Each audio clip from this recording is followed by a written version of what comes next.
வணக்கம் தலைமைகளே.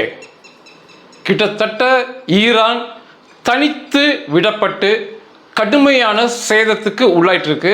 மிக கடுமையாக அமெரிக்காவும் இஸ்ரேலும் தாக்கிட்டு இருக்காங்க. வெள்ளிக்கிழமை கூட அமெரிக்காவின் பிரம்மாண்ட போர் விமானங்கள் ஈரானின் தீவை கடுமையாக தாக்குதல் நடத்தி ஒன்றுமே இல்லாமல் பண்ணிட்டாங்க ஈரானுடைய முடிவுரை நெருங்கிட்டு இருக்குது. ஒன்று பாக்கி இறுதி வெற்றிக்கு. அந்த கும்பல் அயத்துல்லா மதவெறியன் மதகுரு அந்த கும்பலின் ஆட்சி முறை மாற்றப்பட வேண்டும்.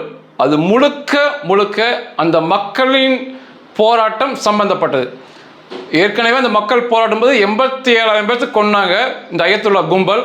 அப்பெல்லாம் இந்த மக்கள் ரொம்ப கூக்குரலிட்டாங்க, உலகத்துக்கு கண் இல்லையா, உலகம் பார்க்காதா, நீங்க எதுவும் செய்ய மாட்டீங்கன்னு சொல்லி.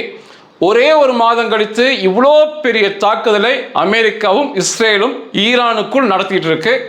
5500 இடங்களை அமெரிக்கா மட்டும் தாக்கியிருக்கு. 5500 குண்டுகளை போட்டிருக்காங்க.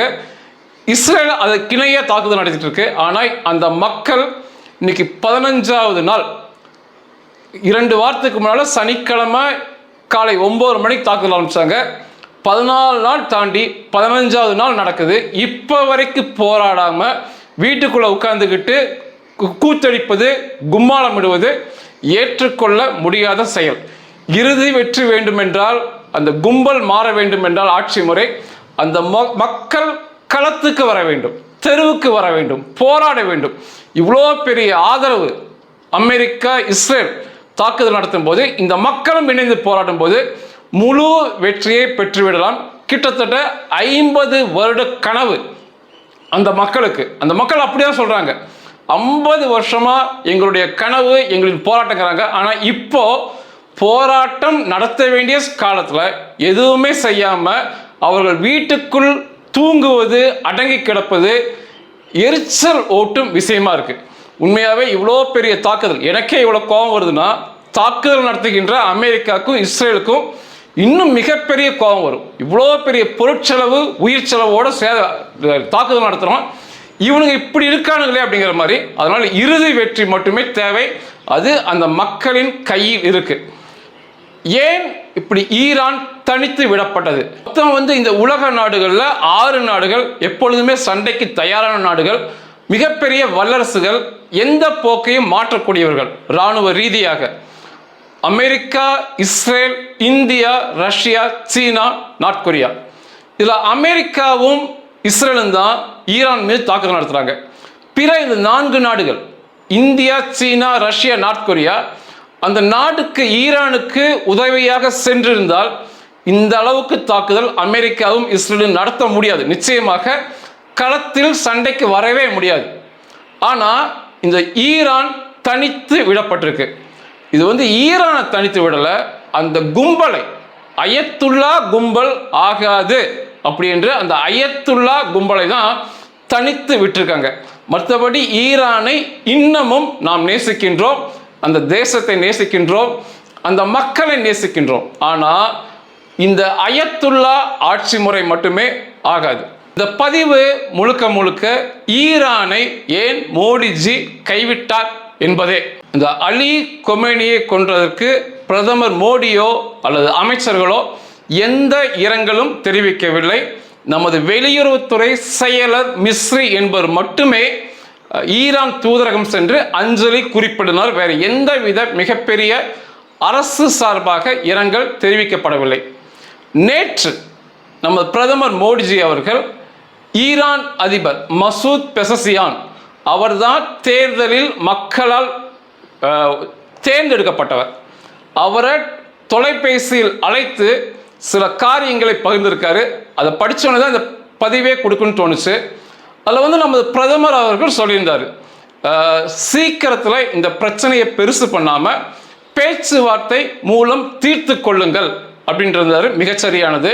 அதை விட மிக முக்கியமானது சிவிலியன் இன்ஃப்ராஸ்ட்ரக்சர் டேமேஜ், அதாவது பொதுமக்கள் பயன்பாட்டிற்கான கட்டிடங்கள், அந்த சொத்துக்கள் அழிக்கப்படுவது மிகப்பெரிய வேதனை தருகிறதுன்னு பதிவு பண்ணியிருக்காரு நமது பிரதமர். சிவிலியன் டெத் டோல், கேசுவாலிட்டிஸ், பொதுமக்களின் மரணம் என்னை ரொம்ப வேதனைப்பட வைக்கிறதுன்னு பேசியிருந்தார். வார்த்தைகள்லாம் மிக தெளிவாக மோடிஜிட்டு போயிருக்கு, உலகத்திற்கு கொடுக்கப்பட்டிருக்கு. அதாவது பொதுமக்கள் பள்ளியாவது விரும்புறதில்லை, பொதுமக்களின் சொத்துக்கள் சேதமாவதை விரும்புவதில்லை. மற்றபடி இந்த அயத்துல்லாக்கள் கொல்லப்படுவது மற்றும் அந்த இராணுவத்தினர் கொல்லப்படுவது, இராணுவ கட்டமைப்புகள் சேதம் அதாவது முற்றிலுமாக அழிக்கப்படுவதை இந்தியா சின்ன கண்டனமும் தெரிவிக்காம கிட்டத்தட்ட வரவேற்றிருக்காங்க. நமது பிரதமர் மோடிஜியின் இந்த நிலைப்பாடு உலகத்திற்கு வழிகாட்டும். நிச்சயமாக இந்த பாதையில் தான் நிச்சயமாக உலகம் செல்ல வேண்டும்.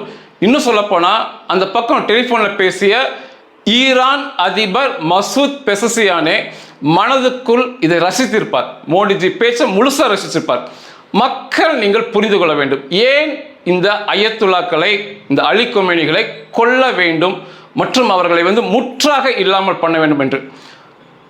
முதல் காரணம், இந்த அயத்துல்லாக்களை கொல்ல வேண்டும் என்பதற்கு முதல்ல அந்த பெண்களுக்கு அவர்கள் சம உரிமையை கொடுக்காது. உலகத்திலேயே அதிகமாக பெண்களை தூக்கில் இட்ட நாடு ஈரான்.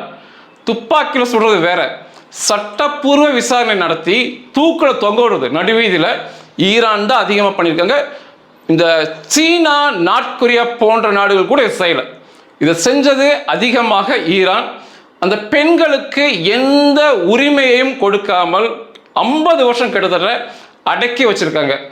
ஏதாவது ஒரு உரிமையை கேட்டு போறான்னா அதை காதல வாங்கிக்காம அதை எப்படி அடக்குவது, அதுக்கு எப்படி ஒரு தனி பிரிவை, ஒரு இராணுவத்தின் தனிப்பிரிவை நியமிப்பு தான் அவனுக்கு சிந்தனை போதே ஒழிய அந்த அலி கொமேனி மதவெறியனுக்கு அவர்கள் கேட்கும் உரிமையை கொடுக்காமல் இருப்பது ஏற்றுக்கொள்ள முடியாத விஷயம். பெண்களுடைய நடை உடை பாவனையை கண்காணிப்பதற்கென்றே கலாச்சார பிரிவு காவலர்கள் என்று உருவாக்கியது உலகத்திலேயே ஈரான் தான். பெண்களுடைய உடையை கண்காணிக்கணும், அவர்கள் நடந்து கொள்வதை கண்காணிக்கணும்னு சொல்லி ஒரு தனி பிரிவு கலாச்சார காவலை உருவாக்குனதே ஈரான் தான்.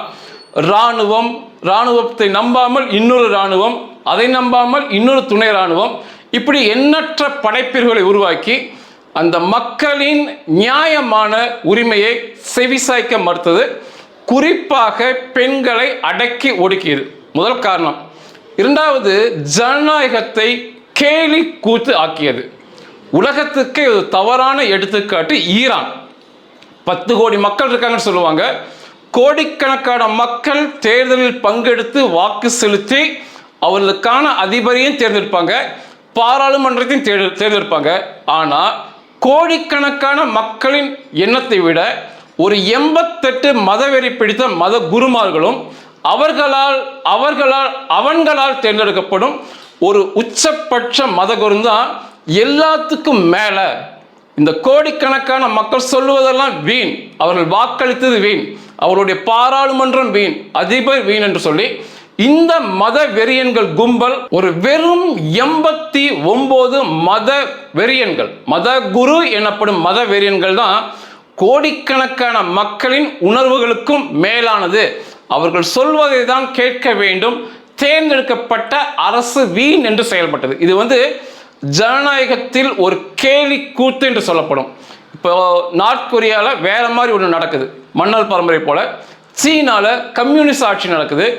எங்கேயுமே மக்களால் தேர்ந்தெடுக்கப்பட்ட அரசுக்கு மேல ஒருத்தனுக்கு இருப்பானுங்க அப்படிங்கிறது இந்த ஈரான் தான் பண்ணி காமிச்சானுங்க. இது ஒரு காரணம். இந்த பெண்களுக்கு உரிமை கொடுக்காதது மற்றும் இந்த ஜனநாயக கேலி கூத்து உங்க எல்லோருக்குமே தெரியும், உலகம் முழுவதுமே தெரியும்.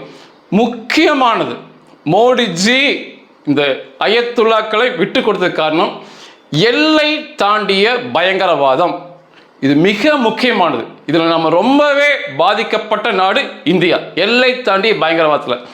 இதில் அதிகமாக உலகத்தில் எல்லை தாண்டிய பயங்கரவாதத்தை ஊக்குவித்த நாடு ஈரான்.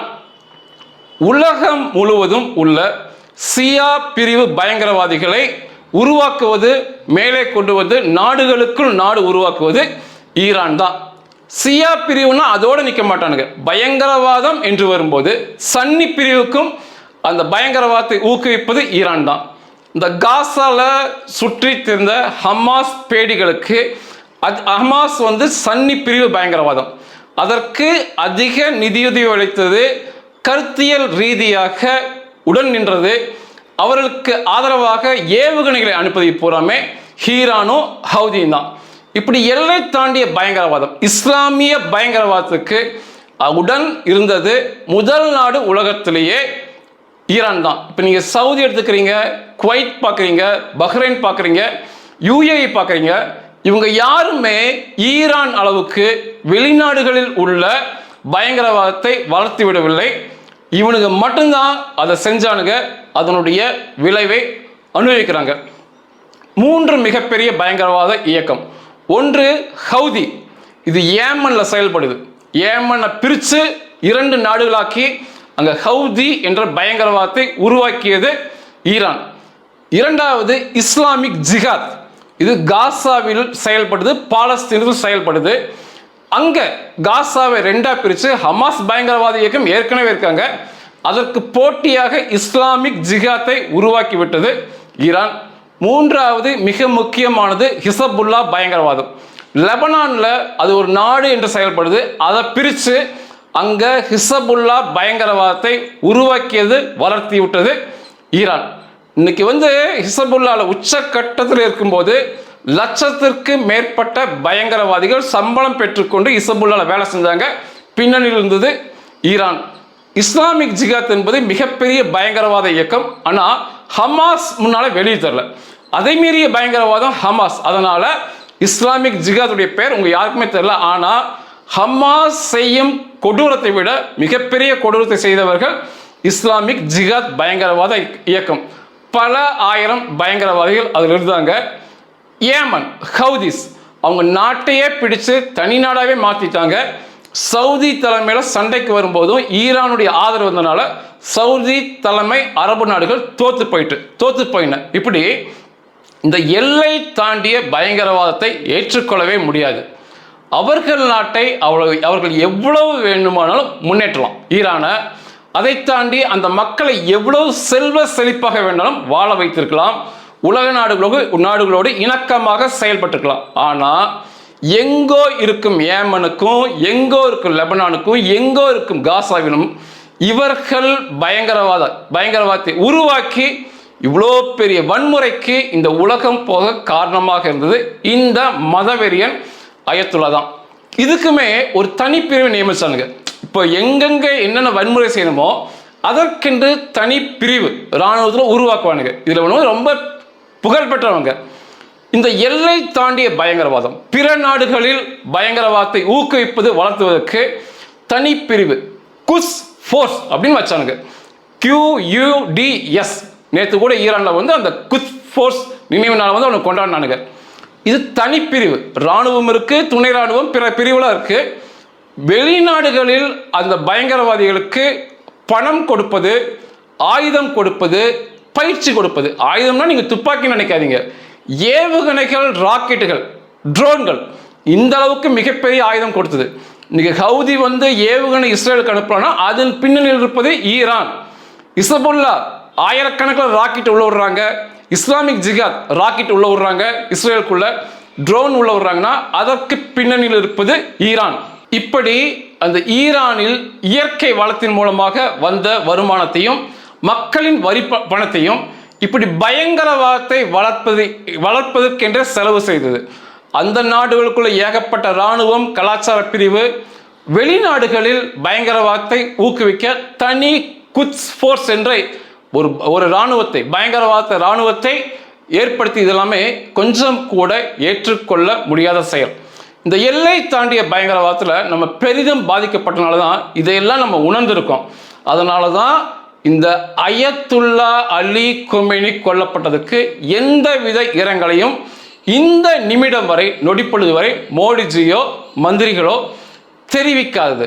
நான் பார்த்து உலகத்திலேயே தன்னுடைய நாட்டை விட்டு வெளிநாடுகளில் பயங்கரவாதம் செய்ய வேண்டும், அதற்கென்று தனி பிரிவு, இராணுவ பிரிவை உருவாக்க வேண்டும், அது குத் ஃபோர்ஸ் என்று பெயர் வைக்க வேண்டும் என்று செயல்பட்ட ஒரே நாடு ஈரான் தான். அதிகாரப்பூர்வமாக பிற நாடுகளும் இந்த வேலை செய்வாங்க, நிழலாக செய்வாங்க, இது நேரடியாக செய்யவே மாட்டாங்க எந்த நாடுமே.